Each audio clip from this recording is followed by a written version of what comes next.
This is Woodside Kids. Hi, my name is Vicky and I am an Engage leader at Woodside East in Bedford, and I'm going to tell you a story today, and I like to give you a little bit of context, which means a little bit of background to your story that you're going to hear. And it's a story about a chap called Lazarus, so you might know that story already, but I'm going to give you a little bit of background. So Jesus had been healing people in Jerusalem, and have you heard the story about the guy who was blind, and Jesus got some mud and put it on his eyes and he could see? Well, all the leaders who were around at that time absolutely hated Jesus for doing that, and they did try to arrest him. And he'd been in Jerusalem for a festival of shelters. This is Jesus. He'd been preaching in and around Judea and the towns around there, and then he was going back to Jerusalem for a festival called Hanukkah.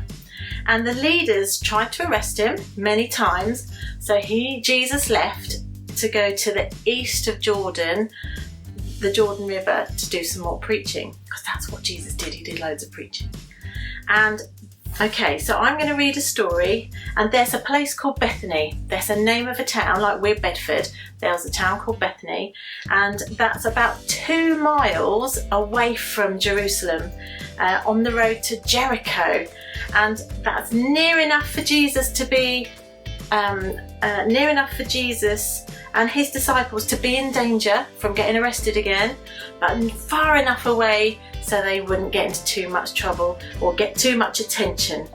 Okay, so this is where my story starts. So bear in mind, Jesus has been doing some miracles, and I'm reading the Bible, and I'm going to read it straight from the Bible because I think it's really important. It's not a children's Bible, it's an adult's Bible, and this is a life application Bible. It's a study Bible.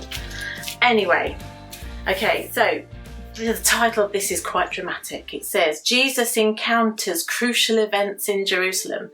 And that basically means Jesus encounters means experiences, crucial, important events in Jerusalem. So, a man, are you listening? A man named Lazarus was sick. Now, Lazarus and his sisters, Mary and Martha, were really good friends with Jesus.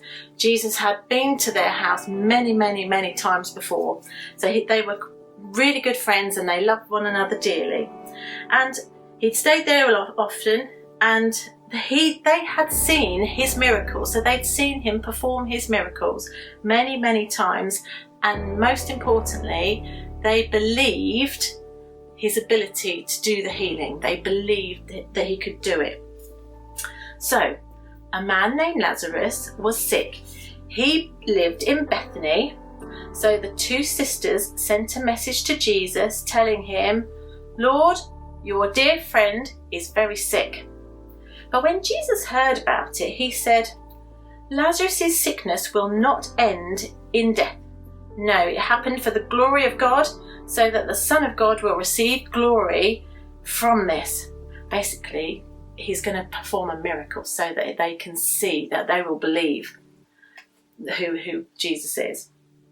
So although Jesus loved Martha, Mary and Lazarus, he stayed where he was for the next 2 days. And finally, he said to his disciples, "Let's go back to Judea." But his disciples objected. "Rabbi," they said, "only a few days ago, people in Judea were trying to kill you. Are you going to go there again?" Well, Jesus said, "Our friend Lazarus has fallen asleep, but now I will go and wake him up." The disciples, his friends, said, "Lord, if he is sleeping, he's soon going to get better." They thought Jesus meant that Lazarus was simply sleeping, but Jesus meant that Lazarus had died. So he told them plainly, "Lazarus is dead. And for your sakes, I'm glad I wasn't there, for now you will really believe. Come and let's go to him." And that wasn't that wasn't an unkind thing to say, where he said, "I'm glad I wasn't there, because now you're going to really believe." He was just saying, now he's dead, I'm going to prove to you that the miracles I do, I can raise people from the dead. I'm going to prove to you that God is God and that he is a God of miracles. So when Jesus arrived at Bethany, he was told that Lazarus had already been in the grave for 4 days. Bethany was only a few miles down the road from Jerusalem, and many people had come to cry and what they call console, and to feel sorry for them and to love them, to console Martha and Mary in their loss of the brother dying. When Martha got word that Jesus was coming, she went to meet him, but Mary stayed in the house. Martha said to Jesus, "Lord, if only you had been here, my brother would not have died. But even now I know that God will give you whatever you ask." Again, Martha is also sometimes known as being a bit too busy to sit and chat with Jesus.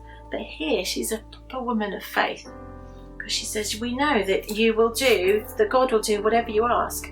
And Jesus told her, "Your brother will rise again."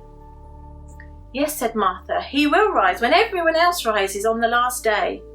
And it says, Jesus told her, "I am the resurrection and the life. Anyone who believes in me will live, even after dying. Everyone who lives in me and believes in me will never die. Do you believe this, Martha?" "Yes, Lord," she told him. "I've always believed you were the Messiah, the Son of God, the one who has come from the world, from God." So that's where she's a woman of faith. Then she returned to Mary. She called Mary aside from the mourners, that's the people who were crying and wailing that they used to do in those days over the loss of her brother, and she told Mary, "The teacher is here and he wants to see you." So Mary immediately went to him. Now Jesus stayed outside the village at the place where Martha had met him. When the people who were at the house looking after Mary, consoling her, they saw her leave so hastily, they assumed that she was going to go to Lazarus's grave to cry and to weep. So they followed her there. And when Mary arrived and saw Jesus, she fell at his feet and bowed down to him and said, "Lord, if only you'd been here, my brother would not have died." When Jesus saw her weeping and saw the other people wailing with her, a deep anger, he got cross, a deep anger welled up within inside him. He got a little bit infuriated, and he was deeply troubled. "Where have you put him?" he asked them. Lord, come and see," they told him. Then Jesus cried.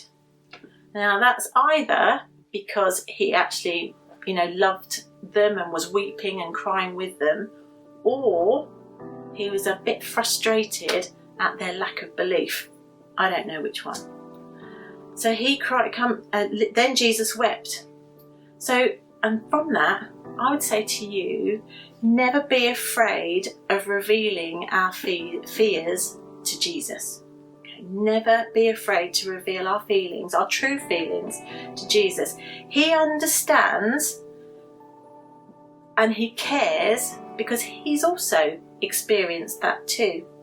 And he's experienced loss and feeling frustrated and angry and sad. He's done all of that. He's experienced it. So be honest with God and don't try to hide anything from your Saviour, because he cares for you. Okay, let's go back to the story. So they told him, "Lord, come and see." And then Jesus wept. The people who were standing nearby said, "See how much he loved them." He loved him. But some said, "Well, this man healed a blind man. He could have saved Lazarus from dying. Couldn't he have kept Lazarus from dying?" That's a good question. We've got to trust that God's timing is always right. And sometimes, even like today, we have loved ones, aunties, uncles, nannies, granddads, people we love, friends who get really sick, and we pray for them to stay alive, and then they die. And we think, "Oh, my prayer didn't work." Well, actually, it's all in God's timing. God knows exactly what he's doing. He knows exactly what he's doing. And he will cry with you and he will weep with you because he loves you so much. So this is the bit where he rises from the dead. Okay, so it's a good bit. So Jesus was still angry as he arrived at the tomb, a cave with a stone rolled across its entrance. Jesus said, "Roll the stone aside." But Martha, the dead man's sister, protested and said, "Lord, he's been dead for 4 days. It is going to smell terrible." Well, Jesus responded, "Didn't I tell you that you would see God's glory if you believe?" So they rolled the stone away. Jesus looked up to heaven and he said, "Father, thank you for hearing me. You always hear me, but I said it out loud for the sake of all these people here, standing here, so that they will believe that you sent me." And then Jesus shouted, "Lazarus, come out!" And the dead man came out. His hands and his feet were bound, wrapped up in grave clothes, and his face had a headcloth on it. And Jesus told them, "Unwrap him and let him go." Well, it's not where the story ends. Many of the people who were with Mary believed in Jesus immediately when they saw that happen. But some went to the Pharisees and told them what Jesus had just done. And then the leading priests and the Pharisees called a high council together, which meant, "Guys, we need to have a meeting right now because this is not good," basically.